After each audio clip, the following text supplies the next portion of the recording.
रघुवंशी हवेली में सर्दियों का अपना एक अलग ही अनुशासन था। यहाँ एक पुरानी कहावत मानी जाती थी, ठंड की ठिठुर में जो अपनी देह और धारी को सहज लेता वही परिवार को सहज पाता। इसी कारण यहाँ सर्दियों में से एक रिवाज था कि नवंबर की पहली तारीख से लेकर महाशिवरात्रि तक घर का कोई भी सदस्य, चाहे वो मर्द हो या औरत, बाल नहीं कटवाएगा। इस साल घर की बहू नई सिया के लिए यह अग्नि परीक्षा जैसा था। सिया के बाल बहुत घने लंबे थे।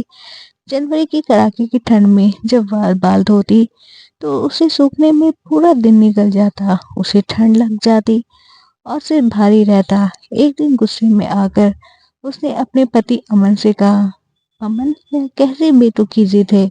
तुम देखो, तुम्हारे बाल कानों के ऊपर आ रहे हैं। ससुर जी किसी पुराने जमाने के ऋषि लग रहे हैं और मेरी तो हालत ही खराब है। क्या हम सब मिलकर इस रिवाज को खत्म नहीं कर सकते? इस साल की घर की नई बहू सिया के लिए अग्नि परीक्षा जैसा था।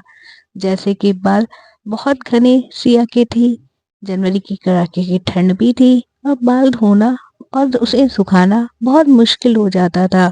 पूरा दिन सुखाने में सिया का निकल जाता था, उसे ठंड भी लग जाती थी, सिर भारी रहता। एक दिन गुस्से में आकर उसने अपने पति अमन से कहा, अमन, यह कैसी बेतुकी जिद है? तुम देखो, तुम्हारे बाल कानों के ऊपर आ रहे हैं। ससुर जी किसी पुराने जमाने के ऋषि लग रहे हैं और मेरी तो हालत खराब हो गई है।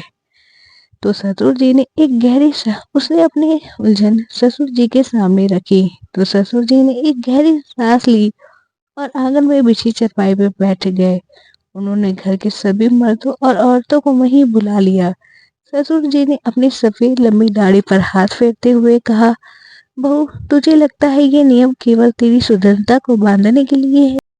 जरा गौर से देख, इस घर की दीवारें गवाह हैं कि यह कभी स्त्री पर कोई बोझ अकेले नहीं डाला। उन्होंने अपने बेटे अमन की ओर इशारा करते हुए कहा, अमन शहर में बड़े साहबों के बीच बैठता है, पर इसकी हिम्मत देख के यह अपनी रीत के लिए बेतरतीब बालों में भी गर्व से सिर ऊंचा करके चलता है। यहाँ मर्द अपनी छवि का त्याग सिर्फ इसलिए करते हैं ताकि घर की औरतों को यह ना लगे कि वह इस त्याग में अकेली हैं।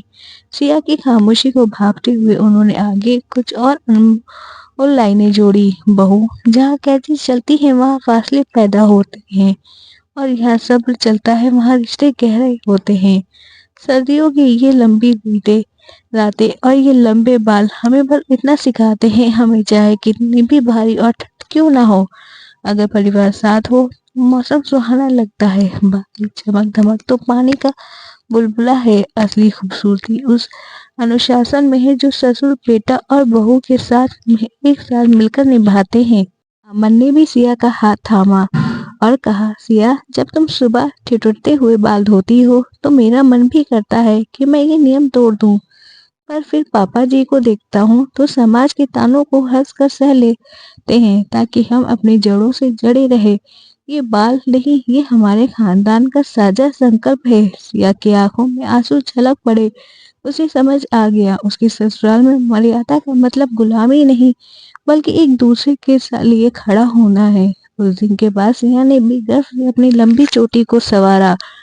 अब उसे वह बोझ नहीं बल्कि उस परिवार का हिस्सा होने का गौरव लग रहा था, जहाँ मर्द औरत कंधे से कंधा मिलाकर अपनी परंपराओं को सींचते थे।